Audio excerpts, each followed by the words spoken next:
Comme vous avez pu le voir, Le Petit Prince est un roman pour tous les âges et pour toutes les époques de la vie. Que ce soit des leçons simples comme ne pas accorder de l'importance excessive à la vanité ou à l'égoïsme, ou des morales plus profondes comme celle de raviver et de conserver son âme d'enfant afin de vivre pleinement, c'est une œuvre remplie d'enseignements.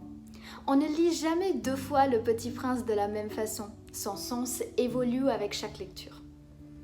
Je vous présente dans cette vidéo de précieuses leçons que j'ai apprises grâce à cette merveille littéraire. L'amour est plus fort que la mort.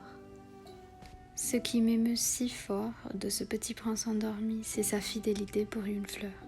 C'est l'image d'une rose qui rayonne en lui comme la flamme d'une lampe, même quand il dort.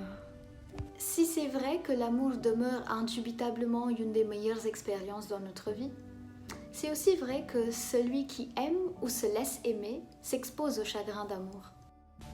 Je me souvenais du renard. On risque de pleurer un peu si l'on s'est laissé apprivoiser. Chaque choix humain a des ramifications. Parfois, les grandes personnes se tirent une balle dans le pied et ils doivent ainsi souffrir de leur choix erroné. « Pourquoi bois-tu » lui demanda le petit prince. « Pour oublier » répondit le buveur. « Pour oublier quoi » s'enquit le petit prince qui déjà le plaignait.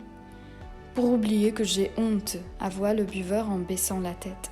« Honte de quoi » s'informa le petit prince qui désirait le secourir.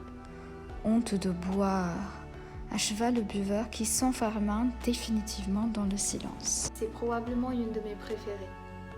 À l'ère du ghosting, des relations ouvertes et du polyamour, le renard a restauré, voire renforcé, ma foi en fidélité dans une relation amoureuse. C'est grâce à son secret que le petit prince a découvert l'unicité de sa rose. Il a compris que c'était sa rose et lui, il était responsable pour toujours de ce qu'il avait apprivoisé. Comme nous, on est responsable pour toujours des personnes qu'on aime. Il vaut mieux accorder de la valeur à la nature, aux relations, aux émotions, aux rites, plutôt qu'aux objets, aux chiffres, à l'argent ou à l'ego. La dernière, mais certainement pas la moindre.